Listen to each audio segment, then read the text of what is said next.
Welcome to Spurs Focus, your go-to spot for daily Tottenham news, transfers, and match updates. Don't forget to support the channel by hitting that subscribe button now.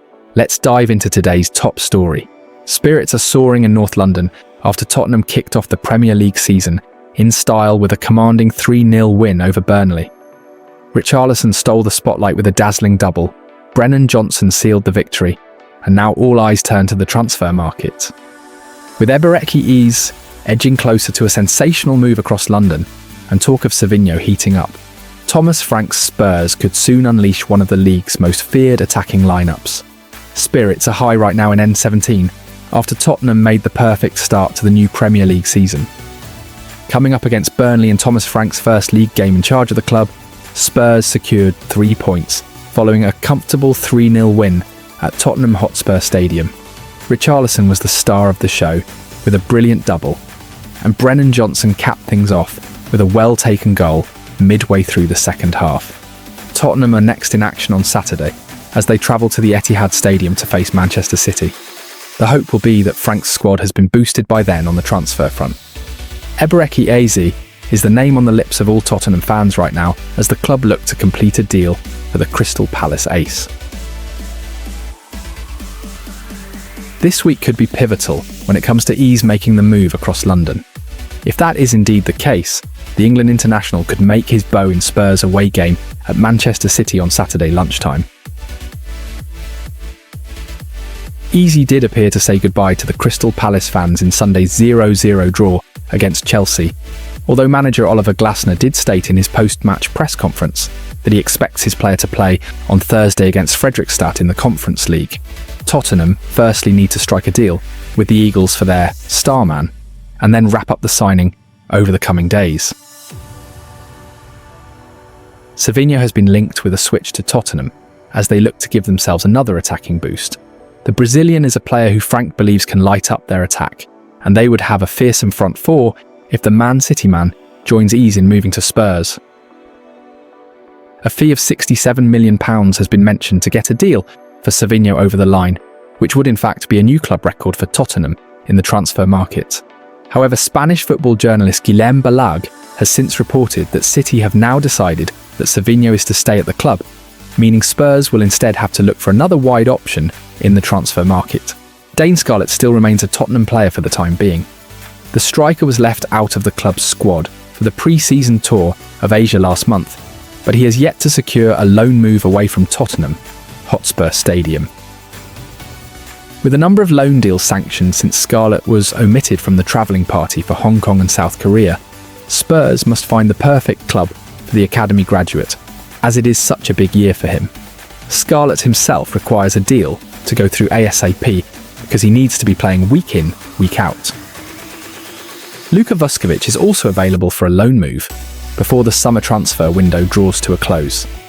The Croat has been on the substitutes bench for Tottenham's first 2 games of the season, but has yet to take to the field for his new side. As we are now entering the final 2 weeks of the transfer window, you would expect there to be some movement soon regarding a loan move away for the teenager. Tottenham do have cover at centre-back right now, with Kevin Danso and Ben Davies options to come in if Christian Romero or Mickey van der Ven don't start. Tottenham are also in the hunt for a new centre-back this summer. Due to the amount of games that Romero and van der Ven have missed in recent seasons, Frank wants a senior centre-back added to his squad, given the hectic schedule Tottenham are going to have to deal with. A new centre-back is a requirement for Spurs in the transfer market, but their priority right now is to finalise deals for Eze and Savinho. Brian Gill was not handed a Tottenham squad number ahead of the new season, and now the Spaniard needs to find a permanent move away from the club. What could complicate matters for the winger at present is that he is working his way back to full fitness from knee surgery towards the end of last term. As it's not clear yet when exactly he will be in a position to return to action, that could possibly slow things down for Tottenham when it comes to moving him on. It's been a rollercoaster journey for Djed Spence loans, setbacks and uncertainty. But today, the 25-year-old stands renewed, signing his second new contract in a year and crediting Thomas Frank for reigniting his belief at Tottenham. Djed Spence has said that Thomas Frank has spoken to him a lot since the Dane arrived at Tottenham Hotspur and given him plenty of confidence, after the fullback signed a new long-term deal at the club.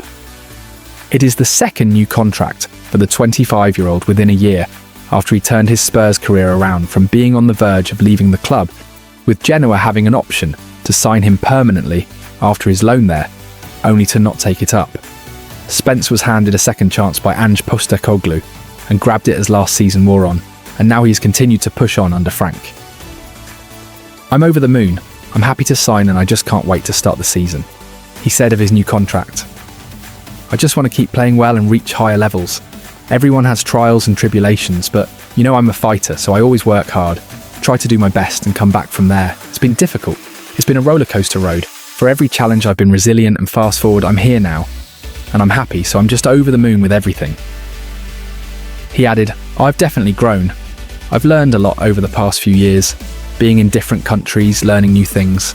Spence ended up playing 35 matches for Tottenham last season, able to play at either right back or left back, contributing 2 goals and 3 assists amid plenty of strong defensive performances. This season, Destiny Udogi's knee injury has meant Spence has started all of the pre-season games he could and played every minute in the UEFA Super Cup clash with PSG in Saturday's Premier League opener against Burnley. Personally, I think it was a great season for myself. Probably my breakthrough season, you could say, in the Premier League. I was happy with myself, and hopefully this year I can continue that and get to new heights, he said. "It's a good feeling. Hopefully I can continue it again this year and we can win something."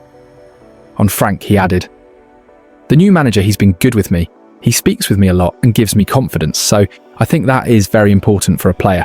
Now Spence is looking to push on this campaign and repay the faith of the supporters and the club.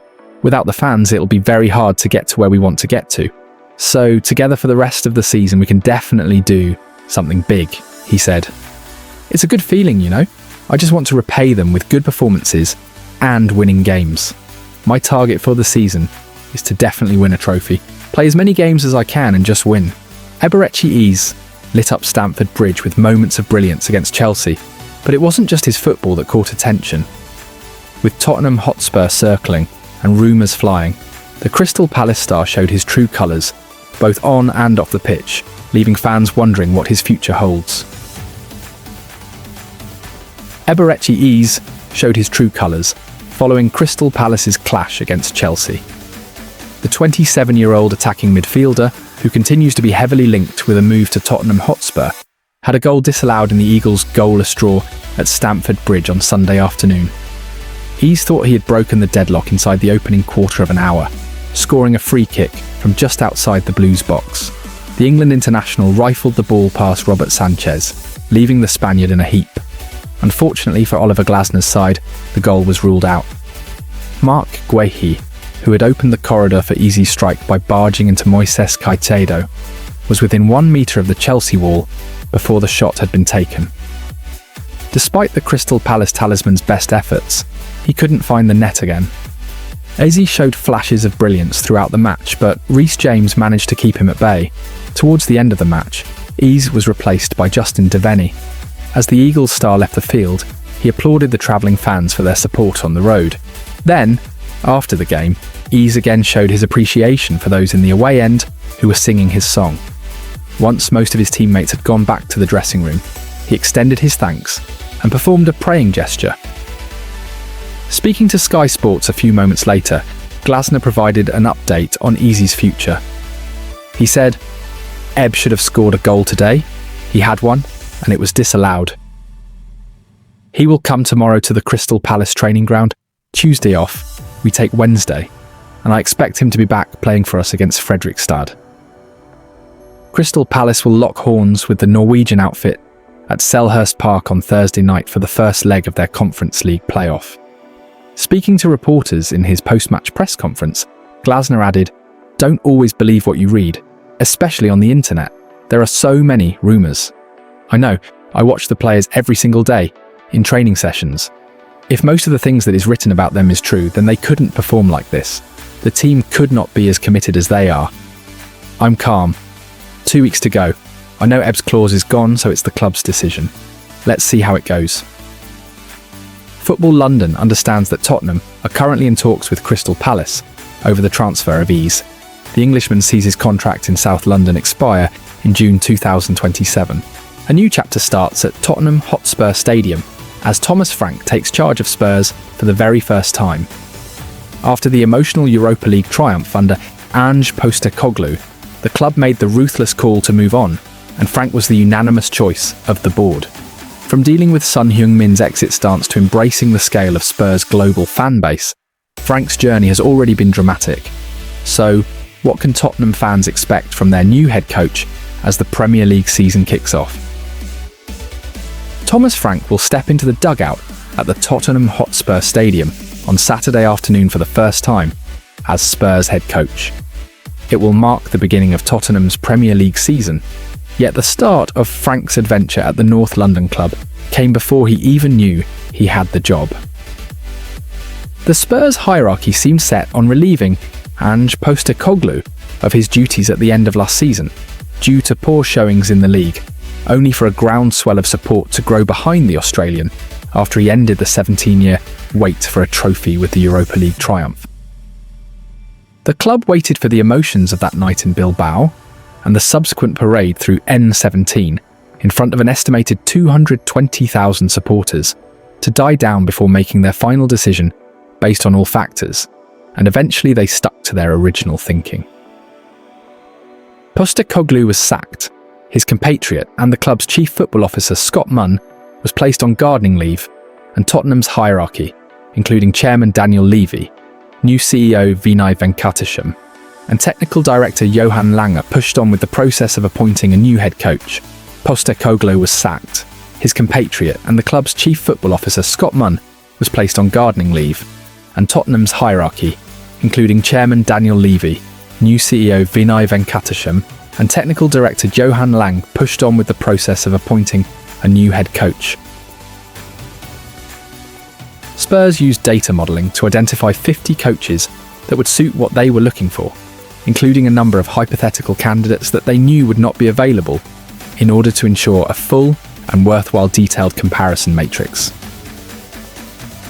To ensure the best possible chance of avoiding mistakes of the past, they drew up a list of 10 criteria for prospective candidates, including a track record of playing attractive football, developing young players, and good communication skills with the media as just 3 of them.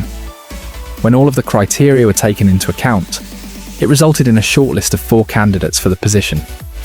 All of the prospective quartet held meetings with the club, and 51-year-old Frank, who was initially contacted just days after the final game of Spurs season, was the unanimous choice of the board and Lang. Talks then took place between the Dane and Brentford, all while Frank was embarking on his summer plans, which included a road trip to Denmark with his wife Nana, time in Spain with his mother and sister, and then after the announcement of his Spurs appointment, a huge party back in his homeland with 50 of his closest friends, which had been pre-planned before any of the Tottenham developments occurred. One key thing for Spurs was that they needed to know Frank understood the scale of the job he was about to walk into. The scrutiny of life at the North London outfit was far removed from anything he would have experienced at Brentford. Take something as simple as his morning exercise. Frank would often go out for early runs in his local area while boss of the Bees. That will no longer be a thing he can do, as his profile grows, and a run around Victoria Harbour in the heat of Hong Kong during Spurs' summer tour in July might be one of the last times the sweat-covered Dane was able to do that in public. Frank now runs around the club's Hotspur Way training ground, inside its walls, and uses the gym there each morning with some of the staff, pushing each other in that competitive way sports people do. Lang and Frank ensured his coaching staff would make up for his lack of experience in European competition, with only a handful of Europa League qualifying matches to his name around 10 years ago. It was on the tour to Asia that Frank realised the scale of the club and its global fan base of millions. He immediately had to deal with the Son Heung-min situation. The Dane had called a number of Tottenham's senior players in the days after being given the job, and the South Korean star was the only one who made it clear that he wanted to leave the club. Frank's way of dealing with the departure of the Premier League icon and Spurs captain has been to his credit this summer, drawing praise from inside and outside the club, as well as from Son himself. The new head coach's communication style since arriving at the club has been the subject of some discussion within its walls.